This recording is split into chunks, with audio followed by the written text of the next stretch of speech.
Thank you. Good evening, everyone. Welcome to this April 5th, 2022 meeting. It will be committee meetings, but the first one will be the planning board. I'd like to welcome my fellow councillors. We have Councillor Snow online, and Councillor McDougall is unable to be with us, as well as Deputy Mayor McColman. And we have all other councillors here, and we have our CAO, Rob Philpott, with us, and our Director of Finance, Kristen Dunsford. And we have Tony Gallant, the Municipal Engineer from Tech Services. And we have Linda Stevenson from Tech Services.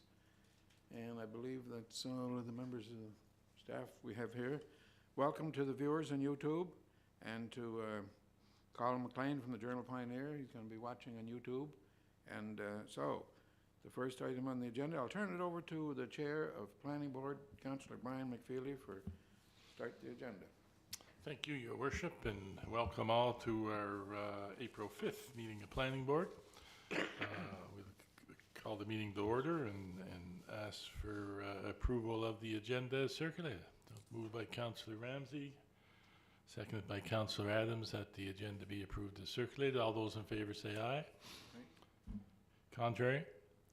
Motion carried. And just for the information of the public and those that may be watching on YouTube, the voting members of Planning Board are Councillor Ramsey and Councillor Adams and the Mayor and I. We certainly encourage and welcome the input from other councillors, but when it comes time for a vote, those are the folks that vote, and all of our decisions need to go to full council for approval regardless, so all council have an opportunity for input at that time. So we have two things on our agenda tonight. First item, we'll get right to it, is the street naming at 182 Putter Street, major development. The supporting explanation, the purpose, to name a public street off Putter Street. Background, the owner developer 102531 PEI Inc. wishes to propose a name that is not on the approved street name list. The proposed name for the public street is Chippers, and the street suffix will be Drive. The proposed name is a golf term and is relevant to Putter Street and the Summerside Golf Course that is directly abuts this development. The developer also provided two alternate names, Eagles and Bogey, for council's consideration. And there's a map there showing the street. The report, as required under the Emergency 911 Act, the city is a designated municipality and is responsible for assigning civic addresses. Any street that provides access to 3 or more improved properties must be named in order to assign civic addresses. As per Section 3 of the Street Naming Policy, Schedule B of the Site Development and Subdivision Bylaw, any person who wishes to use a name that is not on the approved street name list shall make application to council, and council shall approve or deny by simple resolution based on the following. 1, the recommendation of the street naming committee, and that's made up of the Director of Police Services, Director of Fire Service, and the Development Officer. 2, the conformance of the proposed name with this policy. And 3, any other consideration that council considers relevant. As per Section 4C of the street naming policy, Schedule B of the Site Development and Subdivision Bylaw, all the street suffix in the street configuration designation and is as follows. 1, any road which runs east-west shall be designated as an avenue. 2, any road that runs north-south shall be designated as a street. 3, any road which runs north-south and changes direction to east-west or vice versa shall be designated as a drive, and that's the case with this particular proposal. 4, any road which is a cul-de-sac shall be designated as a court. As a part of the street naming committee's review, the name Chippers, Eagle, and Bogey were forwarded to the civic addressing coordinator to verify there were no conflicts with existing street names within the city's fire district and surrounding communities.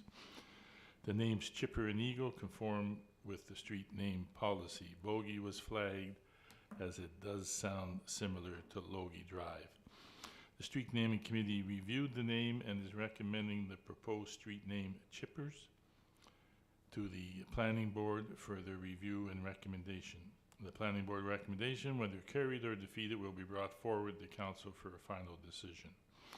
So the planning board recommendation, this application bears the recommendation of the planning board. So we'll ask for a mover and a seconder to that. Moved by Councillor Ramsey, seconded by I'll second it to get it on the floor. by your worship, and we have it on the floor. So we will open the floor for discussion. Councillor Ramsey. Well, I'm just kind of going to give my 2 cents here. I kind of like Chippers Drive. I know, I know that it's not part of the names that we have on the list, but I think Chippers Drive goes well with Putter's Lane, and it's built on a golf course. So that's just my opinion on that. I know that the city likes to name some of the streets, and that we do have a say in that, but it's nice when the developer can come up with something that kind of fits in with the area. That's my opinion on that. Thank you, Councillor McFeely. I also have no issue whatsoever with the name. I just had sort of an administrative question. That holding company, the 102531, PEI Inc., if that is listed on the provincial website as inactive, does that affect anything on the application or municipally? The information we take is from the assessment data that's on the, so that company must have been active at that time. We don't go in and look at company names or what have you, which is, that's the property owner that was listed, so that's what we. So the process can still take Yep. place Exactly. regardless Yep. of what might be in a provincial record somewhere. Okay. Yep. Any other Yes, comments or questions, your worship? I personally, that's my own opinion, I don't care for the name at all. I would wonder, when the golf course was owned by a lady by the name of Sally Basler for so many years, that's just my personal, and then the street naming committee didn't have this name on it. So how can the street naming committee, and I'm not sure who's on that, can the street naming committee recommend a name that they don't, or didn't recommend to be on the street name? It's two different committees there. Linda, you may be able to provide clarity on that. So we had a street naming task force that has since been retired. They came up with a list of the names that are on the approved street name list. A developer, according to the subdivision bylaw, the developer can still propose a name that's not on the approved list, and that's the case in this matter. The street naming committee is the police chief and our fire chief and myself. We just review it to make sure against the existing street names, and we also send it to 911 to verify if there's any inconsistencies or conflicts with any abutting communities. So as far, there's no issue with the name he's proposed for this development. But it's not a name on the list, No. and that, to me, you know, the city could end up never naming a place, the way that clause you just read. Yeah, that's correct. That's the way the policy is. The developer has the right to submit a name, and we've done that in the past. There's been a number of them have been submitted this way, so this is just. But if there's a clause in there that states the developer can do that, you know, why do we have what are we doing this for? Sorry. Yeah, I I think, personally disagree with the name. Yeah. That there should be some more history. Potters is there, that's for the golf course, I guess, but, you know, you look at, and there was even a Canadian woman championship golfer, trying to remember the lady's name that used to live over in Winter Street. Blanche Hogg. Yeah. I think she was a Canadian champion or close to it. I think, no, she did get gold, I think, many years ago. And just that history seemed to be taken away. And the owner, Sally Basler, I thought would have been a good name. But anyway, that's my feeling. Yeah. Go ahead. and I think those are some of the concerns, I guess, that encouraged us to sort of bring this whole street naming thing back to council, and I think it's been assigned to the policy review committee to kind of take a look at it in light of some other names that may be added to that existing list as well. So there is a piece of work being done to try to address maybe, you know, some of the gaps that may exist there. So and I tend, you know, I always find it a little bit disappointing that we're not drawing from our list, because as the chair of that task force that was made up of citizens from the community, I know how many hours were spent vetting names and coming up. I think we had 40-some names, Linda, on the list at the end of the day, and there was all very good rationale for all those names. So I always find it quite disappointing that we're not drawing from that, but yeah, trying to balance that with, you know, the millions of dollars of investments that developers have into these things. So need to try to find the right balance there too. So I'm sorry, Councillor Adams, your light is on. No, that's all right. I just wanted to mention, I guess we went through this when we did putters too, correct? And I have no issue with chippers just because it sort of coincides with putters. And there was the alternate ones, Eagles, I mean, that's not bad. Bogey, sort of similar to Logie, that is also a new street, so that might maybe end up being an issue. I'm not sure, but I have no issue. Anyway, that was my feeling on it, Mr. Chairman, and I think we're losing, the clause that's in there prevents us from the possibility of ever naming a street. And I mean, I think that's one of the purposes of the review by the policy committee, is to, you know, take a look at those kinds of things to make sure that we have, you know, a good rationale for names. And How soon does this one have to be named? Can that be, what you're looking at now, can that be brought in later, or is it, are they selling lots on it now and advertising it as a street? There's buildings on this now, so There's we need to buildings get on it. this. We actually asked for this name back in November from this developer.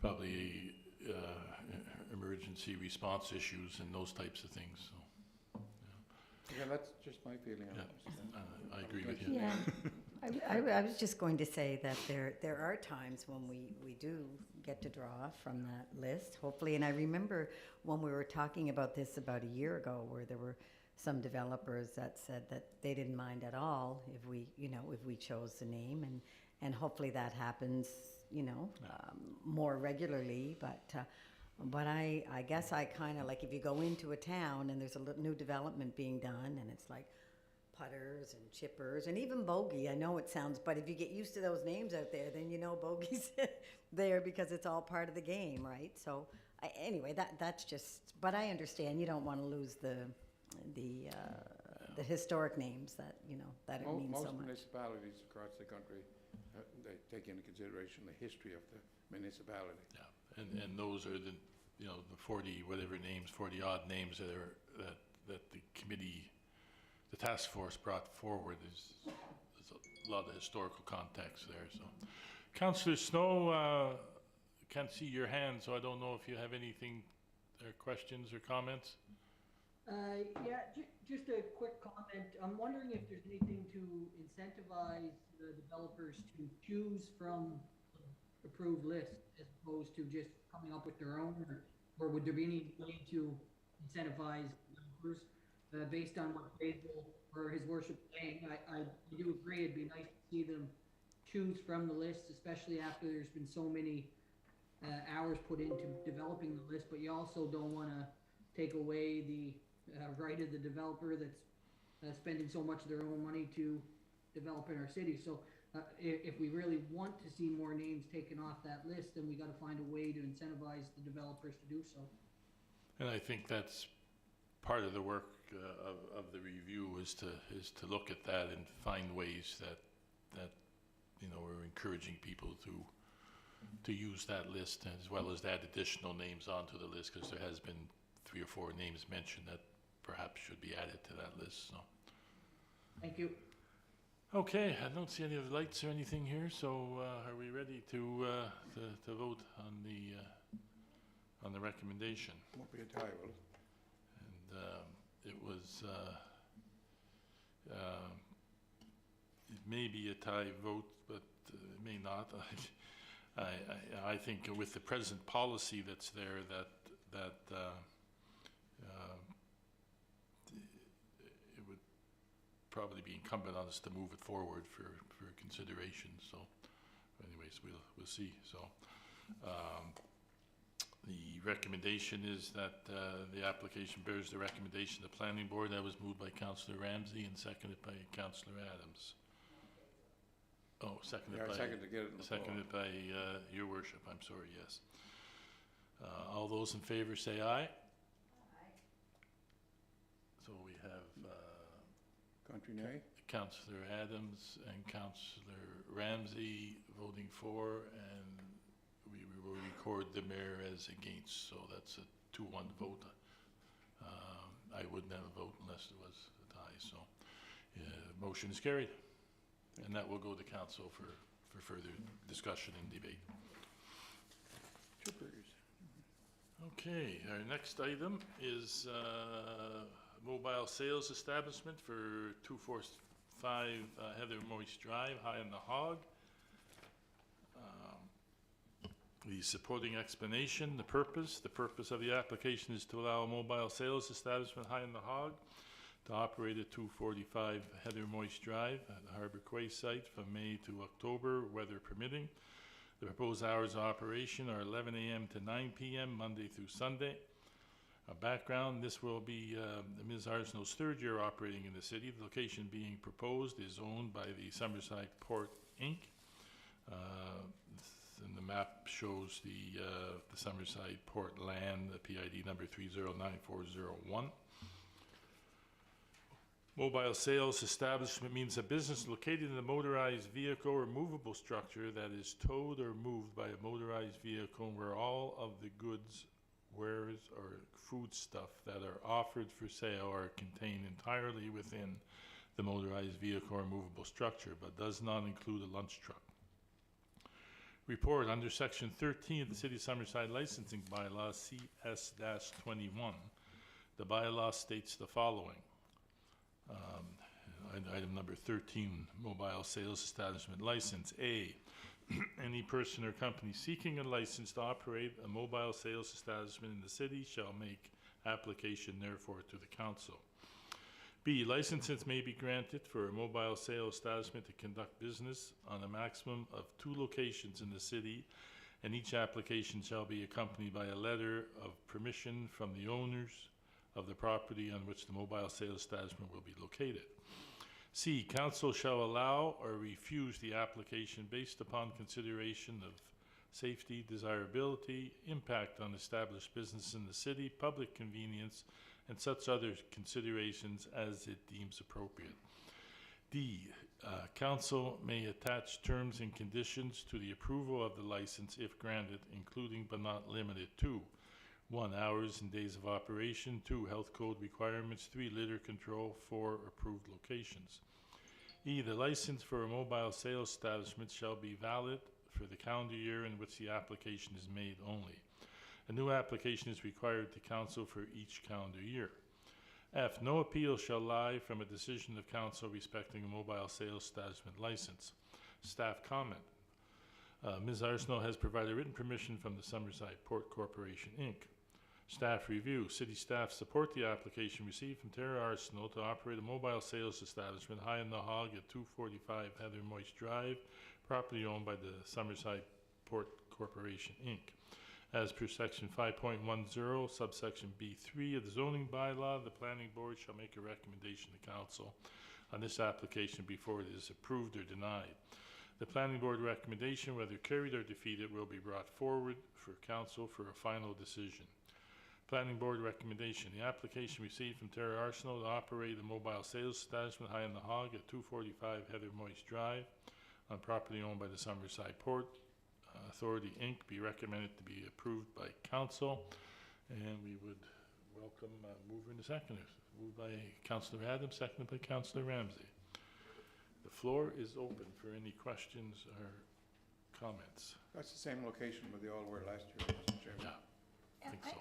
I just have one question on that. It's like, because we do this every year and we get, it's just repetitive. And I guess I wondered, I thought we talked about this before where we might even allow a 2-year license or, I like, think I've- did we have that? I thought we had that discussion. And I think I've been on council 8 years, and I think every year at this time we get these 1 or 2 or 3 applications, and I say the same thing every year, like, yeah, if we're having these repeat applicants, we've had no issue with them in the past. right. Like, I don't know why we need, that has to come to council. I think it just creates more work for the applicant and. More work for more- everybody. Everybody. It just Mhm. makes no sense to me that we don't authorize staff to give approval to the ones that we've had no issue with in the past and that fall within the bylaw. And I see everybody pointing at He has his light on, the yeah. CAO, so I will turn it over to him. Oh, it's just a point of clarification. Thank you, Mr. Chair. This was an item that was to be also addressed by, or reviewed by the Bylaw and Policy Review Committee, and we're expecting to hold our next meeting very soon, so we'll have a recommendation coming out of that momentarily. Perfect. Thank you. Thank you. Any other questions? Pretty straightforward. Seeing no lights, we'll call the question. All those in favor say aye. Contrary? Motion carried. And with that, we would call for a motion to adjourn planning board. Moved by Councillor Ramsey, seconded by Councillor Adams. We are adjourned. Thank you. We'll turn it right over to the Chair of Tech Services. Councillor Duran, the floor is yours, sir. All right, thank you, Your Worship. 2 items on our Tech Services Committee agenda this evening. The first one, I believe, was brought forward by Councillor Adams, and that is stop signs on Crozier Drive. So I will just hand the floor over to her for now, and I will come back in for item 2. Thank you. So this was brought forward to me. So far, I've had 12 calls, emails, messages. 4 people in person have mentioned it to me, 10 of which live directly on Crozier, Hillside, or Heron, so are impacted by the request for stop signs. I did mention that staff had done some work on it and had brought forward, Aaron had made a presentation to us, if everybody can remember, about some, I'm not sure if traffic calming is the right word, but some barriers being put in place and making it, narrowing it to get the traffic to slow down.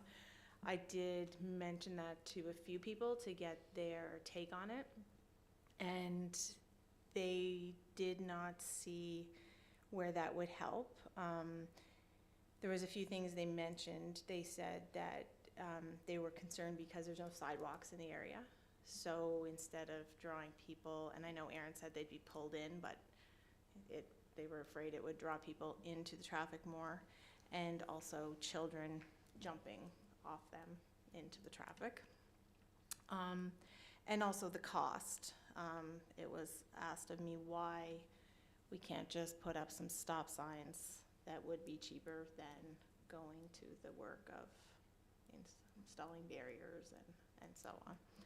So that's why it's on again, because I'm still getting many calls about it and people are concerned about it. But I did mention to them that staff had, because I didn't want to shut that part down, so I wanted to get residents that live in the area their thoughts on it. So that is that. So if anybody else wants to say anything. Just a question. It says stop signs on Crozier Drive. Does that mean it's in the plural? So they're looking for more than 1 or 2 or 3? Yeah, so right And now where? Crozier and what? Is there another street? yeah, right now, no, I don't think there's a map up. Right now, there is nothing all the way on Crozier. So you can turn off of St. Clair, you can go down Crozier, and you can loop right back down around to St. Clair again, all through the subdivision, and you don't have to stop once. So it's sort of seen as a thoroughfare now because it's building up, obviously. And I'm not sure if it's from people working from home more and coming and going more during the day that they're seeing more action, or what the situation is. But the people that live on Heron have requested that that become a four-way stop. It's currently A2. And the people on Hillside, which is the main road from the lights in, have also requested that that become a four-way stop. And it's currently A2. So is the request for a four-way stop, but what, if we're gonna approve something here tonight, we should know exactly where it is? Yep, so it's So the police two- department will know where to Yeah, install it, it's, or public works. I'm requesting 2 four-way stops, one at Crozier and Hillside, and the other at Crozier and Heron. So I'm not sure how the process goes, if that has to go to the monthly, Rob, how do you want? Perfect. Council gives, or committee gives direction to staff to install four-way stop signs at the locations that we just talked about. Okay. And that'll be voted on here, and then it'll be brought to the monthly meeting in 2 weeks' time? Yeah, okay, for full perfect. approval. Okay, yeah, so I'll put a motion on the floor to bring those 2 intersections forward to the meeting on April the, I'm not sure, Brian, is that the Tuesday, the 19th? Third Monday, what day? The 18th? Okay, the 18th. If I can get somebody to second that. I'll second that for you. Thank you. Voice from nowhere. I forgot about it. Just to bring it forward to council. So Corey's on top. Oh, yeah, right, perfect. No. Okay, so is that how it has to go? You need somebody on the committee to Okay, do it. yes, yes. If Corey, if you want to put it forward, Yeah, I don't mind seconding it. I'll put it forward for sure, yeah. Okay. Just a comment on that, I totally respect staff, but, I think everybody realizes we went through a couple stop signs, in my ward, particularly right on Notre Dame by the park, and then one by the school. And both times they, staff recommended against them, but residents, I can tell you, in the area are, happy with the result of them, and, maybe it doesn't fix every issue, but it definitely has helped, the issues in the area, and at the end of the day, if the residents in that area are the ones that travel that road every day, feel that, it's something that is gonna help them, and we can do it without putting anybody in danger, then I think it's something we really have to look at, so I have no issue with, bringing it forward to council. So does that come forward from the police committee or the municipal services committee? Or tech services committee, okay. That's why there's no police. Okay. So it'll be on the agenda for the monthly meeting for a vote. And with that, I guess. Seems pretty straightforward, I guess, so. With that, I guess we can move on to item 2, which is East-West Connector. I requested that this go on for this evening, partly because, of course, we just had the budget and there's monies in that for this project, and as there was last year, I think it kind of triggers, the interest a little bit, especially this year with the ongoing development, and it seems like it's much more closer to becoming a reality, and people are talking about it and they're interested in it, and just wanted to throw it on there this evening to see if we can just discuss some of the details and where it is in its life. I know we briefly discussed it, the window of opportunity being, anywhere between 4 and 5, 6 years. So just wanted to discuss it this evening and see where we are and what we have on it that we may not have had last year at this time, and what exactly that budgeted amount is going towards, and we'll discuss from there. All right, thank you, Mr. Chair. And as Councillor Duran mentioned, this was just approved by council last week during the budget vote. But both Councillor Duran and Councillor Adams had done some media around it, and I guess sir, the indications are that there's a lot of positive feedback on the project, which is great to see. And just to give some context for folks who are in the audience and also listening in or viewing us on YouTube. So the East-West Connector project is going to be about 2.2 kilometers of road, give or take, which will be going from Ryan/McEwen to Water Street East. And projected cost right now, the total cost for the project all in will be somewhere between 11 and 11.5 million, okay? Now, that won't all be borne by the city. We are going to be seeking out infrastructure funding opportunities with the province and the feds to help defray some of those costs, because it's not just a construction cost, but you have your engineering and all these other contingencies that we have to incorporate into the project cost. A concept has been shared with the public of what the route might look like, but I need to stress that that's just a concept at this point in time. The $500,000 that's been set aside in this year's budget, I know 500,000 is pretty small change when you look, compare it against 11.5 million for a total cost of the project, but I mean, it is geared towards getting the project started, so we have to firm up the concept, do some more detailed planning. We're going to start reaching out and having some discussions with property owners who are close to the proposed route, one of whom is in the audience here behind me. I was speaking with him earlier, and he's even got his own ideas as well as to maybe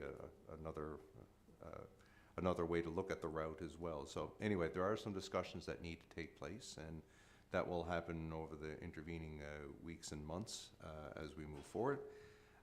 I don't know, Tony, if there's anything from your perspective that you wanted to add that would be helpful for the public to know? No, I think you've covered it quite well, actually. I mean, as any developer comes in to our department, we definitely bring this to the forefront, let them know it's a priority in our minds to move traffic easier from the east end of the community, either downtown or to the north end of the community.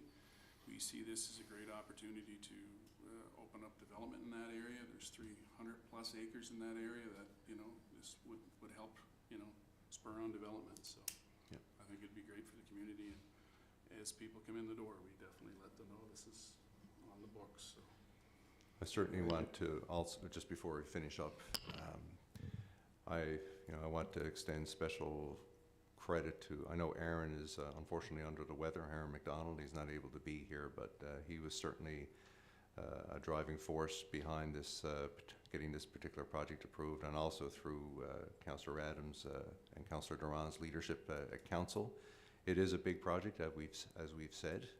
It's been, I'll use the phrase, it's been on the books for a while, but you know, realizing that there's a lot of growth in the community, which is thereby causing some traffic issues and things like that. The East-West Connector will certainly go a long ways to helping address that, and also, as Tony said, spur some future development, which we're looking forward to. To you, Mr. Chairman, can I ask a question? When it started, I mean, it's 2.2 kilometers. Yep. And that's not an over a summer project, is it? So if we wouldn't want to see a dead-end street out for 2 years or 6 years, so when it started, it's going to be finished? Is that over how many years, number one? Between 3 to 4 years, I think, construction. yeah, it'll be definitely beyond a single season. Yeah. But we can make allowances at the end of every season, have turnarounds on the road, so it is still accessible to develop right up to the finish of it. Have a turnaround on it, and the next year pick it up from that point and move forward. So, yeah, it'd be 2 or 3 years anyway. A 2.2 kilometer project is ambitious for a year. It's probably ambitious for 2, but yeah. The Water Street East, we've all talked about this over the last number of years, I guess. The difficulty to get with so many side streets and traffic, whether it's Woodridge or Small and all of those streets out there on both sides, it's very difficult, which is great to have the traffic, but you know, they're either going to spend money or coming from spending money for the economy. But people have to be able to get out onto the street, and this will certainly be of great assistance for that to prevent, take some of the traffic in the north section. And some of these side streets should be able to get onto this new street. We didn't name it yet, did we? But anyway, Put it to the committee. okay. It's interesting, I think this might have been mentioned to council before, especially during our budget discussions, but Water Street East is the second busiest road on PEI in terms of traffic. Yeah. Hmm. Can I say something? Yeah. Can I ask a question or make a comment? Yeah. Corey, I just have one Yeah. little thing to say here, and then, sorry, we can't see you, so we don't know that you, just give me 1 second, okay? First. Okay, thank you. I know we got one particular email from a business lady in the downtown area regarding east-west connector, and you know, with traffic, you know, veering right coming into Summerside and missing the downtown altogether. But what I feel, or when I thought about it, is people are going to be getting to the downtown area faster, because the people that are going to go north are going to get to Granville Street and turn north like they normally would. So I think it is going, my analogy is that it, you know, it's going to allow the folks that do want to come downtown to do their business to get down here a little quicker, because the others will be veering off to go up to the north end of the town. So I hope, you know, in looking at that in a positive way for our downtown business, you know, I'd like to make sure that they're comfortable with it as well, because there have been a little bit of concern about that. So Yeah, that's and their interim president also made a statement as well of support for it. So that was nice to hear too. So how they all recognize that it's not just about uptown. You know, it's about it's seen as an improvement to the city as a whole, even from folks that are, you know, perceived as the ones that are being, you know, driven around. So it was great to hear that. So Just like the roundabout, it's for the overall good of the city. just like the roundabout, Yeah. yeah. People are still talking about that. So Councillor Snow, and then Councillor Adams. So that was one of the things I was going to mention, was the article or the news that came out regarding the East-West Connector, and it sort of indicated through the article that it was to divert traffic from the downtown. So many people, since that article came out, has been mentioning that to me, and I've said it to all of them that that's just not the fact. It's to relieve pressure off Water Street East and open up some developable lands that currently anybody that does not want to go downtown when coming in Water Street East would just go up McEwen Road. So it has nothing to do at all with diverting traffic, and to Councillor Ramsey's point, it might help those wanting to go downtown to then take in Water Street East and get there much quicker, and just to do that. So, and the second thing that has been mentioned to me quite a bit, and CAO Philpott mentioned the preliminary route.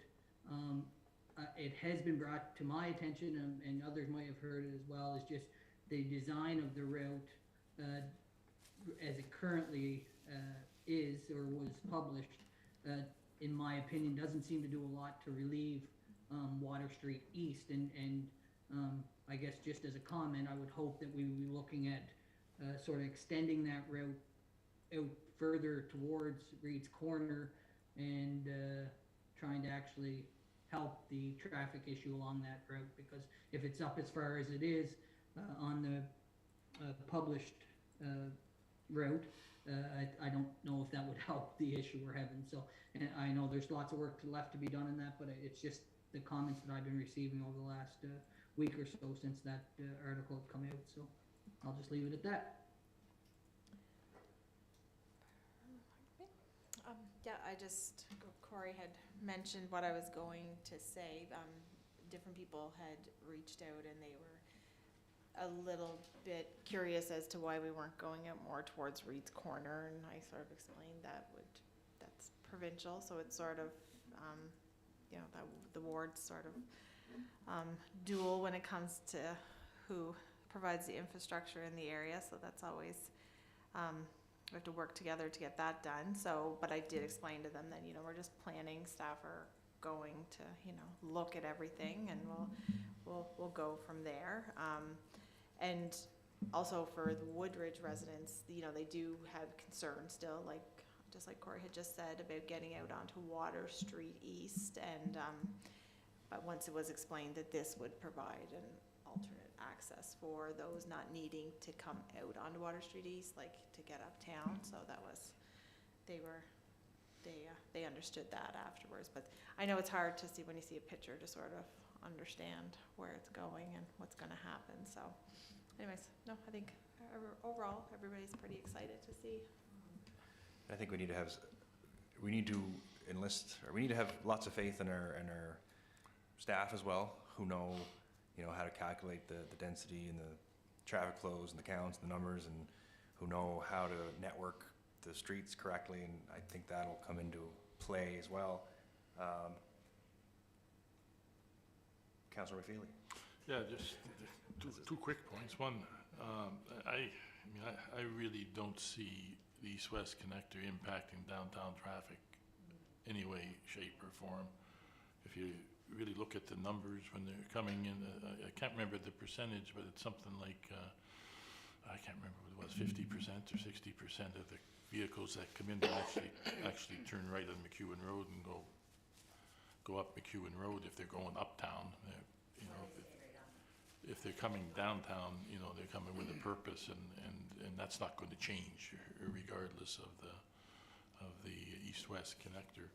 I think the other thing there is we really need to kind of manage expectations here, because there is money in the budget this year for, you know, to begin some of the design work and that type of stuff, but, you know, $12 million is a lot of money, and a lot of money, you know, within the confines of our scale of our budgets. So it's probably a project that, you know, we can't move forward on without help from other levels of government, and that takes time to get the buy-in from other levels of government. So it's a great start this year. I think it's shown the seriousness of this council to move forward with that project, but I just think we need to make sure we're managing expectations that it's not going to happen overnight. So those are the two thoughts or points that I would have, I guess. Okay, Councillor McFeely, I think I said also in my opening comments as well around the cost and how we're hoping to engage other partners to help defray some of the cost impact, but there's also going to be opportunities, you know, as further development is spurred along the route, that, you know, that will accrue back to the city in terms of tax revenue and that, which will help defray some of the impact as well, hopefully. Like, for the public to remember too, I think we have a very innovative staff when it comes to finding ways to make things work, when, like, being inventive with and funding and so on. So it's helped us in other projects for sure. So Just a comment, I guess, Mr. Philpott, you had mentioned what I was going to say.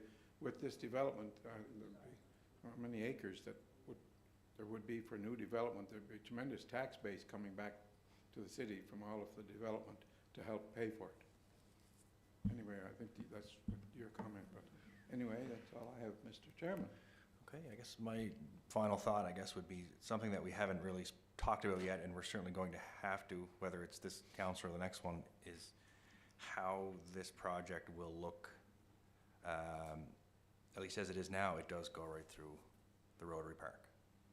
So down the road, we're going to have a talk about, you know, how that's going to affect the look of, you know, a park, because you're going to have to cross the road when you're on the trail. So it's been mentioned, you know, to me personally, but I don't think we've addressed it, you know, publicly as a council yet as we talk about this project. So that's certainly something that we're going to have to talk about, because there's no way, we can't go over it, so you have to go through it. I think, Mr. Chair, what we will do is, like, as we get, as we reach various, I guess, stages in our planning, I think there will be opportunities for, you know, public awareness, for us to be able to raise the level of information that's out there about the project, and so that people are informed as to, you know, what route it's proposing to take and things like that, right? Construction schedules, the whole 9 yards. Yeah, I guess I just didn't want people to think that we're going to be developing the park.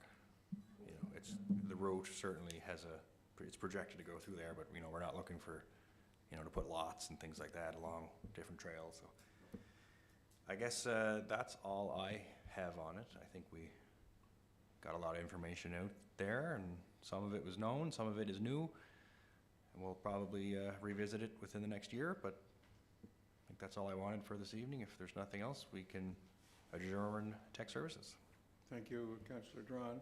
I believe Councillor McFeely, are you filling in for Finance Chair as co-chair Finance?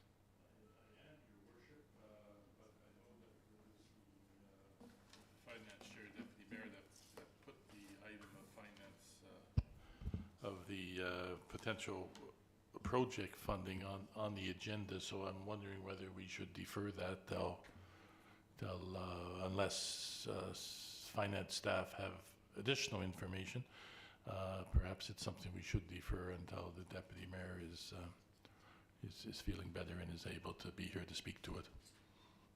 Brian, the only thing, and I'm not sure, but my understanding is this regarding the federal dollars that are now available for downtown revitalization? Yeah, I understand that, Councillor Snow, but I also understand that we probably don't qualify for it anyways, so. Yeah, it's, part of what we were going to talk about tonight was twofold, is to look at what another maritime municipality is doing in terms of its own downtown renewal. You know, I guess it's generally known in the public that our Downtown Business Association is going through a period of transition right now, and I know that council has had some discussions about what things we can do as a community to try to ramp up interest and activity in our downtown. And the purpose of having this on the agenda tonight, as you said, the Deputy Mayor is certainly championing this. Try to say that 3 times fast. And I just wanted to talk about what another municipality is doing similar to what I think we would envision, but also to talk about that federal infrastructure funding program. The only challenge with that infrastructure program is, as you said, Councillor McFeely, is that the municipality wouldn't qualify for the funding, but we would be certainly working with, I guess, a local partner such as the Downtown Association or whoever who would be the applicant, right? Yeah. So do you want to proceed tonight, Rob, with? I can just give it's only like a 5-minute presentation. I can give an overview, and then when the Deputy Mayor's able to return to the fold, we can probably revisit it in more detail. Okay, Councillor Snow, you had a comment? The only thing I was going to add is, and I know that with Councilman Coleman not here, it sort of puts a wrinkle in it, but my understanding is the funding is only open until the end of April. So any decision by the city to try to help out whatever organization we go through, if it's DSI, we should be doing everything we can to make sure that that opportunity is not missed. Agreed. Agreed. So, CAO Rob, the floor is yours. Okay. Well, all right. Thank you, Mayor and Council. So, again, just in view of the fact that we have the Downtown Association in a period of transition, it certainly gave pause for thought on the part of Council as to ways in which we think that downtown activity can be, I guess, jump-started, and looking at some ways in which we can try to renew the downtown. What I wanted to talk about is just to give, and again, this is a very brief overview of what another maritime city, albeit much larger than Summerside, but that being said, looking at ways in which it has, I guess, bootstrapped sort of a recovery of a particular community's downtown. And it concerns Halifax, or sorry, HRM. Some of you might be aware that their Cogswell district has been going through a major, I'll say, overhaul and renewal over the last 1.5 years, and it's expected to continue for the next, I think, 3 years. And what it is, it's a multi-year project to connect downtown with the north end and the waterfront, thereby creating a stronger network of communities within that little section of communities.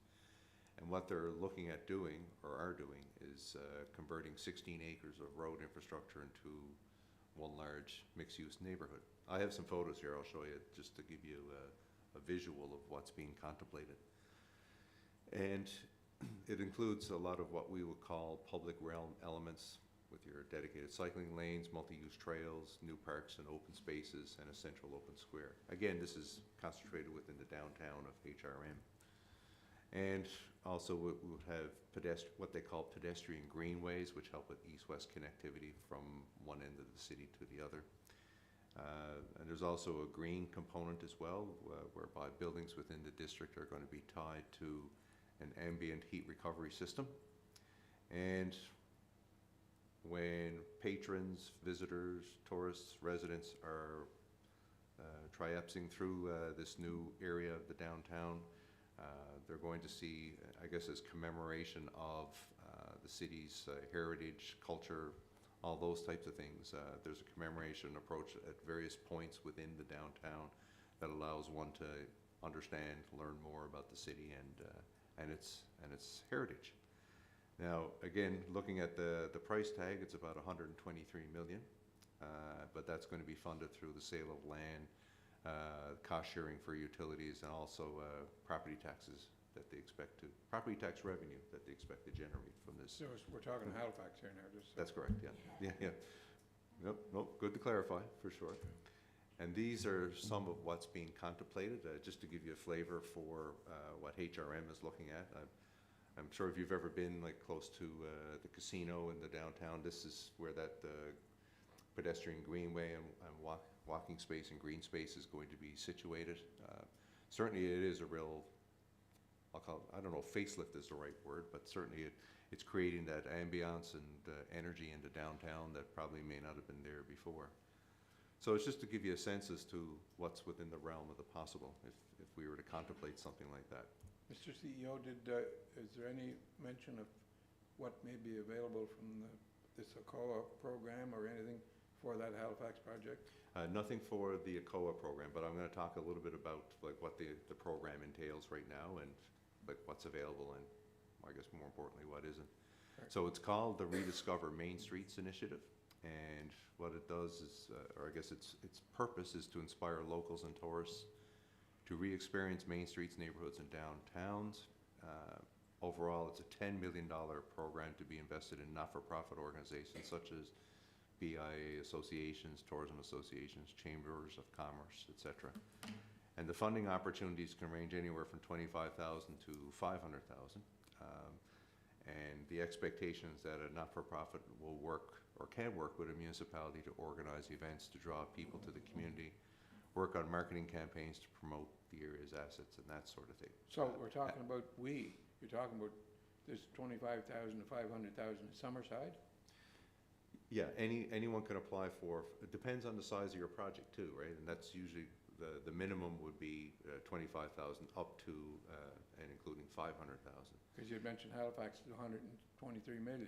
Now that's the cost of the Yeah. entire project, right? So if we're available, if there's anything available, that's the ballpark amount. Yeah, but the key is, and Councillor Snow mentioned this in his comments just before the presentation, that it's the municipality can't be the applicant. It has to be either, say, the Downtown Association or a Chamber of Commerce, one of those two, right? Or Explore Summerside, right? So I guess the key is just in terms of a takeaway. We know, as I mentioned at the outset, downtown Summerside is in a period of transition right now, but there are efforts underway to get, I guess, a discussion going between council and that group to be able to say, okay, what are some things that we can possibly do here, right? Maybe you broke it down, what's provincial and what's federal. Did you mention that, the percentage? I'm not sure what for this funding Say program? the 25 to the 500,000. Yeah, sure, I'm not sure. It's an ACOA program, so it must be all federal. Yeah. I don't know if the municipality or the Yeah. other partner has to match it though, right? Yeah. So in terms of moving forward here and with, understanding that the end of April is the application deadline, what's the plan in terms of engaging with the potential applicant, our sponsor for the program, and making sure that we take advantage of the community, not us, the community takes advantage of the opportunity here. So, sorry.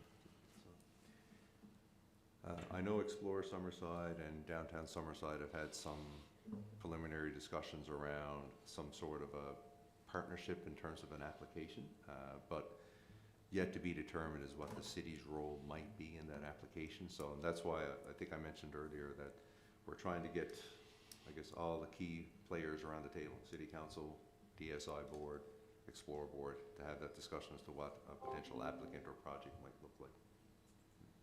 Sooner rather than later. So that has to happen real soon. Yeah.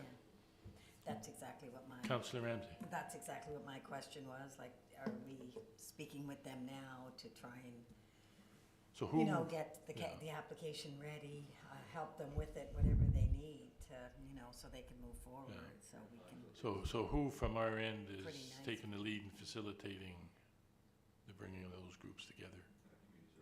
You? Community Services?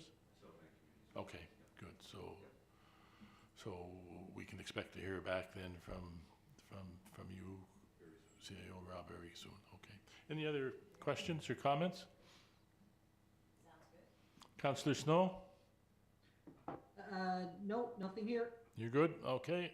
I don't think there's anything else. We understand that, just to summarize then, that CAO and Community Services will follow up with potential sponsors and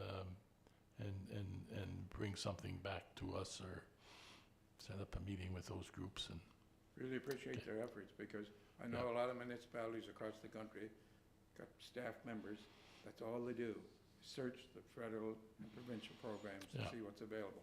So that's why it's important that you folks are doing that here, because if the dollars are there and we can make something fit, we go after it.